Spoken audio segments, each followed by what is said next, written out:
on this channel I speak about Gnostic spirituality. In the current video, God asked me to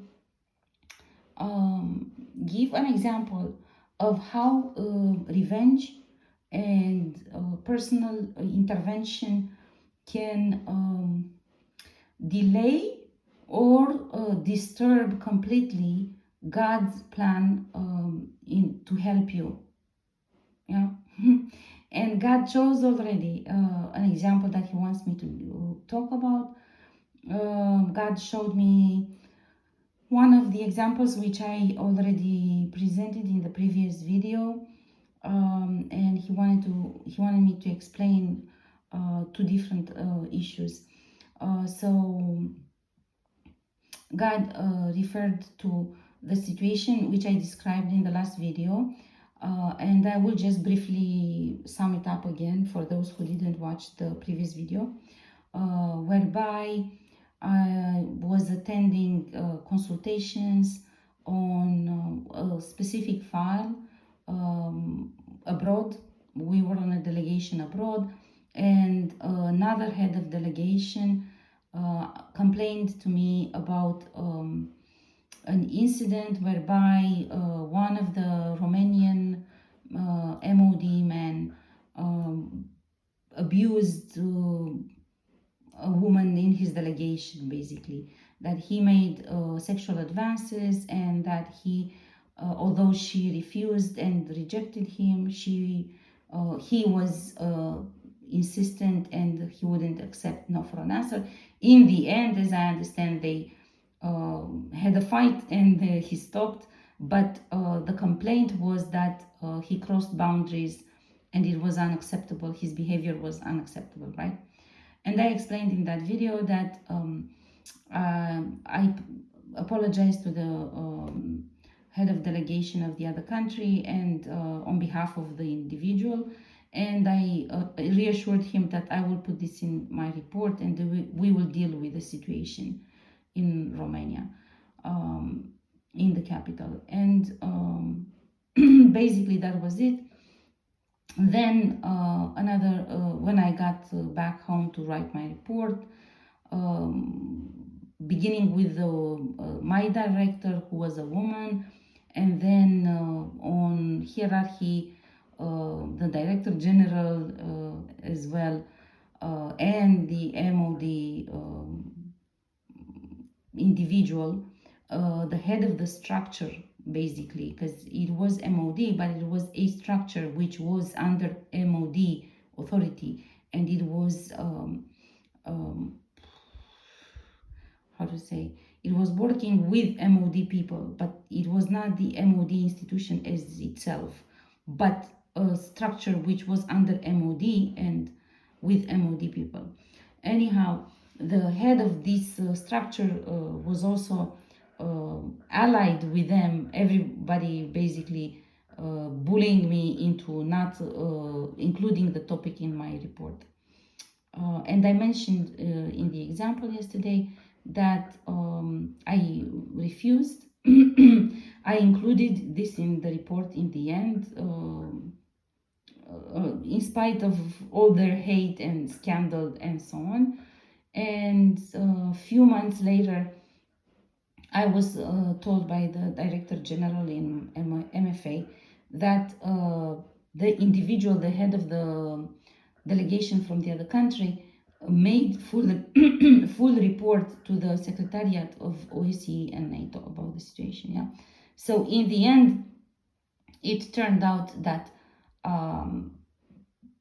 the fact that I included that in the report became salvation of at least of MFA from the situation.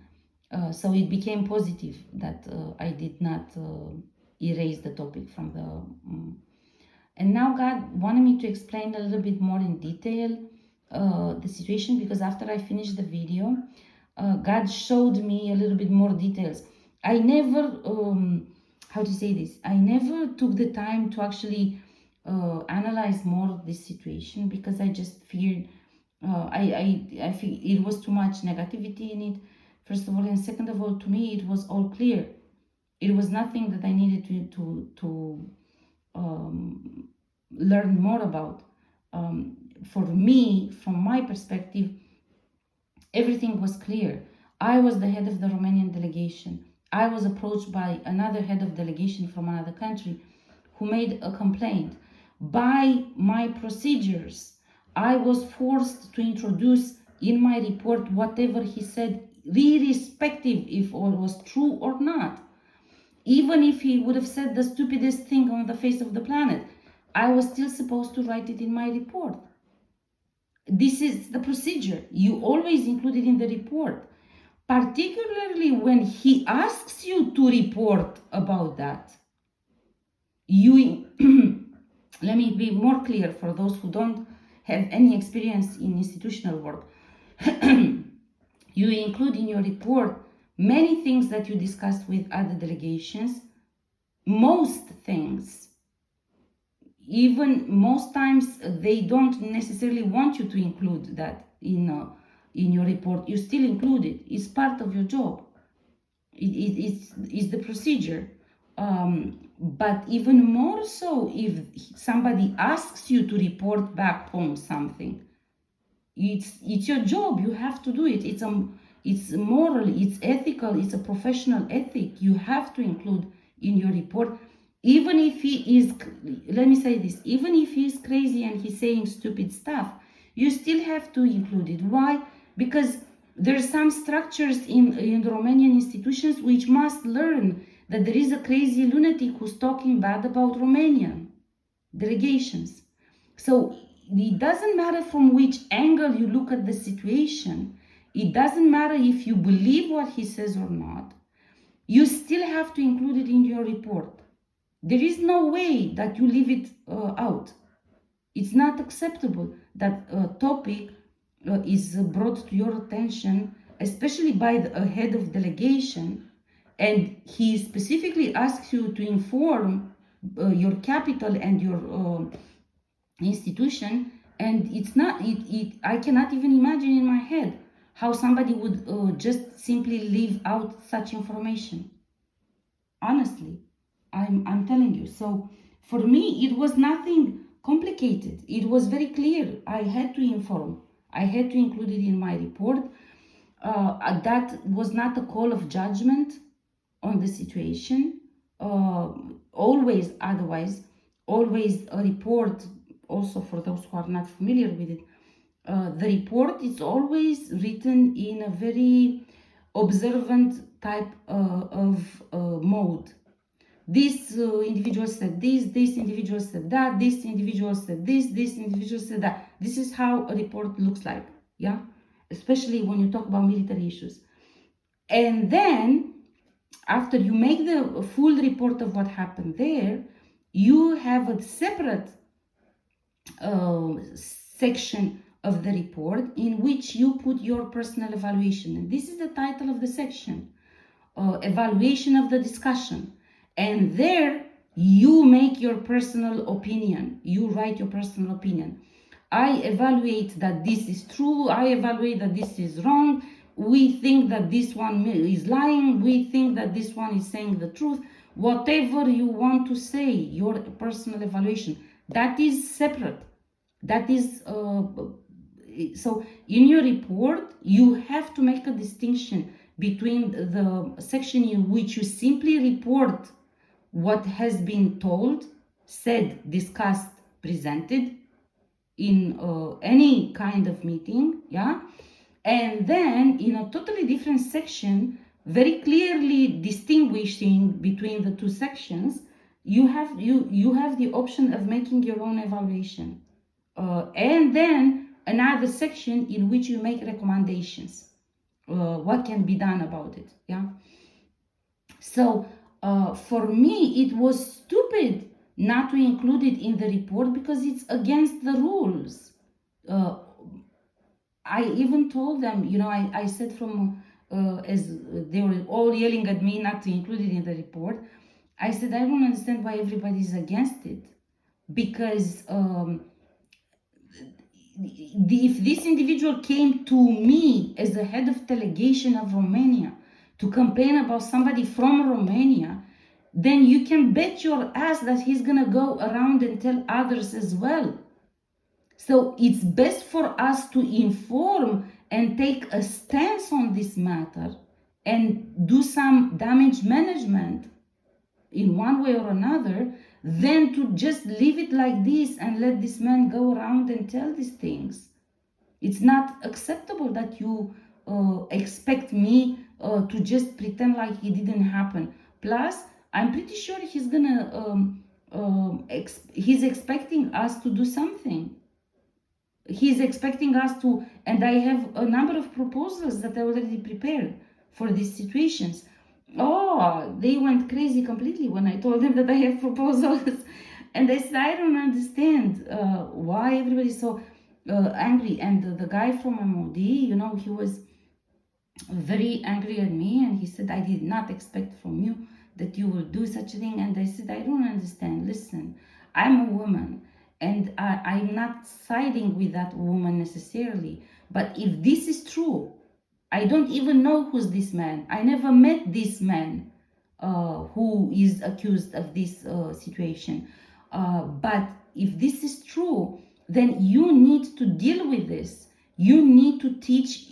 That means that other men in your delegation, in your team, are doing the same. And you need to find a way to deal with this, because this is a problem. And I'm surprised that it's coming to my attention at this point, and it didn't come earlier, because I graduated from a military school in United States, and I can tell you, in all Western capitals, everybody is very well educated, with very strict boundaries and rules about how to deal with presence of men and women in military setting. There is a and there are specific ways and language that you're allowed to use. So this is very sensitive issue. This is not, you cannot pretend it doesn't exist. So what do you think he said to me? He said to me, well, it's not like she was raped. And I was shocked, and I said, oh, now I start to believe that man. Now that you say this to me, I start to believe that man, that this happened. So what do you mean to tell me that a woman needs to be raped in order for you to pay attention to her? You need to ask your man if he indeed abused verbally or physically that woman. You need to talk to him. You cannot let it just happen and not care about it. You have a wife, and maybe you have daughters, or maybe you will have a niece one day, and I'm pretty sure you don't want them to go through this kind of abuse. It's not acceptable that you actually, as a head of the structure, you believe that unless a woman was raped, otherwise everything is acceptable. So anyhow, we went into a fight, and then I said, now that you said all of this to me, I swear nobody convinces me. I have to leave it in my report, because this is the normal procedure. I have to inform about the fact. The man asked me to inform. What do you mean? How can I not inform? The man asked me to have a private discussion and to inform about this. Now, what I want to, I already explained the rest in the other video, okay? So I'm not going to enter into details about that. But what I will want to say now, because God showed me last night after I finished the video, God showed me that God said, actually, I brought the situation to you in order to help that individual, because I knew you will have some recommendations to be made, and you will help the situation. Because indeed, I had the recommendation, which I included in the report initially, but I had to take it out because of them, that I put in contact this military structure from Romania with Naval Postgraduate School, where I graduated, because they had their classes on these kind of issues, on sexual harassment. And literally they were educating the military officers um, attending NPS. They were educating them on what is acceptable, what is a boundary, what kind of language can be faulty in if you address to a woman, what can be misunderstood, what can be on borderline between acceptable and not acceptable, and all sorts of very interesting things. I went to some of these classes as well, because I was so curious to see what the military officers, what the officers in the United States are taught under these classes. And I found them very interesting. And it was about body language, about language, about how your it was very detailed on so many different issues, including about how your own body language and presence, and how close you're allowed to get, and so on and so forth. Yeah. So I was gonna propose to put them in contact with these individuals, because all these were PowerPoints and videos. So it was very easy to request at MPS, to make by letters request, to receive some copies of those CDs with those videos, so you can play them to your own people. It was not complicated. And by that, you already did something about the situation. Instead of jumping and yelling at me and insulting me and saying all of these things, it was very easy actually to deal with the situation, you know. But of course, I couldn't leave any kind of recommendation in, because they are all so hateful at me, because I insisted on leaving that in the report, And God asked me to convey. God said, I brought the situation to you because I knew you will have some positive recommendations to make.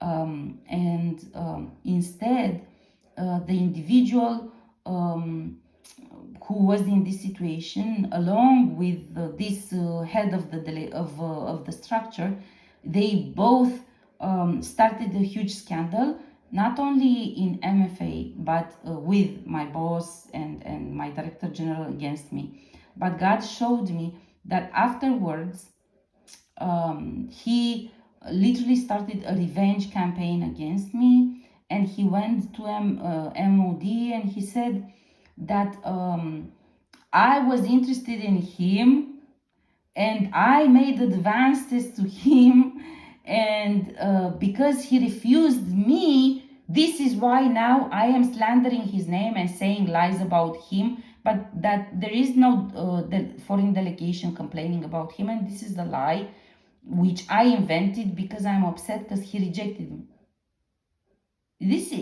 I only learned about this last night. Only last night God showed me.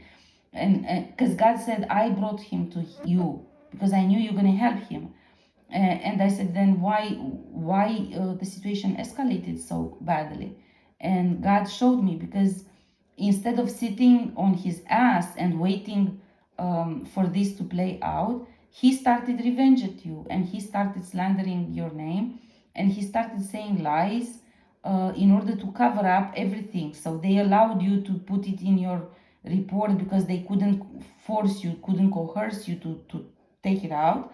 But they all made a pact together with your MFA boss and with the one from the MOD, and they all said the same thing, that you are the one to be blamed because you are saying these lies, because you are interested in that man and he doesn't want you. So because of this, because they took this revenge on you, then basically God couldn't help him anymore. The initial intent on God's side was to bring the situation to me so I can help him. And I was going to help him if he would have allowed me, instead of taking revenge. I was prepared to make the connection between this military structure and the MPS in United States, where I studied, because I was also in good relation with the librarian woman. So I was convinced that it was very easy for me to get in touch with her and ask her to just literally just send it, mail a copy of the CDs so they can take some classes and stuff. But he decided to take revenge and say lies about me and slander my name. So God said, because of this, and because of my call of judgment and punishment on them, the situation escalated. And since one of my recommendations was, of course, to answer to that head of delegation, because he was waiting, right? So we were supposed to write a letter and to apologize to them or something, or at least say something to them, yeah. Since nobody answered to him and nobody contacted him, he literally just decided to go to the Secretariat of OSCE and NATO and make formal complaint. You see, so if he wouldn't have taken revenge, if he wouldn't have stopped me from sending the letter, if they would have allowed me to send the letter to that man, everything would have been calmed down, settled. We could have proposed some sort of I don't know, apologies for this man to apologize to that woman. We could have imagined some sort of compensation that they wanted in order for this to calm down and to just be dealt with. And I'm pretty sure that if I would have showed, look, we contacted school and we took some videos about classes about this topic, and we are now preparing and educating to make sure that these individuals don't make mistakes in the future, and so on and so forth. I'm pretty sure he would have appreciated that, because that would have showed some sort of remorse, and that would have showed some sort of interest for the victim, you know, and that would have showed that you take seriously the situation. But since they didn't allow me to do anything, I was forced to limit my approach only to informing, and that was it. I couldn't recommend anything. And because of this, that individual got angry and he escalated the situation, and he informed the headquarters of OSCE and NATO, right?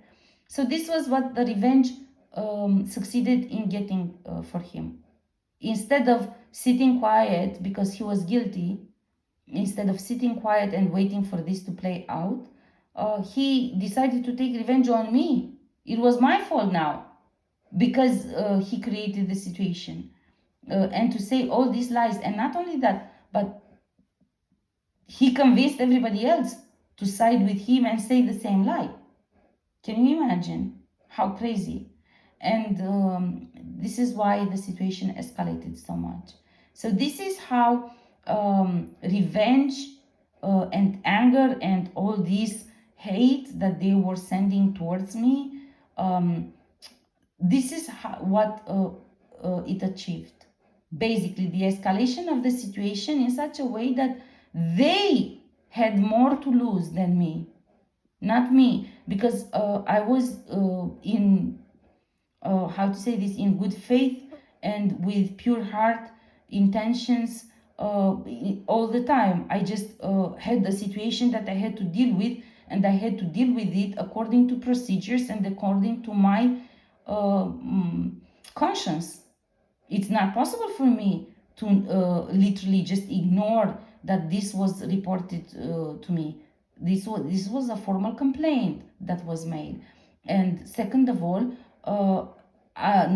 by having the dialogue with them, and by them telling me that since they didn't rape the woman, then everything is fine, then I was even more adamant that really something must be done about this, because there's something is wrong there, you know. Anyhow, I'm gonna stop here. So God literally said, I want you to point out how intervening in a situation with the intent for revenge and hate and low vibration, basically, intentions, can disturb a situation which normally would have been solved to your advantage. So they normally that situation would have been solved to his advantage. It was my intention to do so, but in order to solve it in a positive way. I was supposed to find a way to appease the side, the individuals who were harmed. So I was supposed to first inform and then recommend some actions which would have appeased them, would have shown good intent and remorse on our side, and the fact that we are taking this seriously, and that we truly do not believe that anyone was legitimately allowed to do this. Yeah. Okay, I'm gonna stop because it's 25 minutes. I hope this was clear. So again, God wanted me to point out to the fact that the energy of revenge, the intent of revenge against me, basically led to escalation because I claimed justice, judgment, and punishment. So he said all these lies about me. Then he escalated the situation towards much higher level report than the one, because they all ganged up and because they all supported the same storyline, which was a lie about me. It was not true, of course. I'd never met that individual in my life, first of all. And second of all, I was not interested in anyone. So it was nothing like that. I never had any relation with the individuals I worked with. So that was simply crazy. Anyhow, the point is the hate and the revenge energy and their intervention literally transformed the situation, which God directed that situation towards me to solve it and to help him. God's intention towards that man was to help him. That's why he brought the situation to me. But that man, instead of waiting and at least listening to me to understand what was my intention and what I proposed to do, he just simply wanted that nobody says about it. Just put the lid on and put the rug on it, and so nobody will see it. This is not the case. You cannot do this. So then this escalated the situation to the worst case scenario for them, literally that they had to give explanations to the headquarters of the organizations. Yeah. Okay, I'm gonna stop here. There's plenty to talk about this because it's a complicated situation, but this is the overall main information that God wanted me to share so far. Yeah. Okay.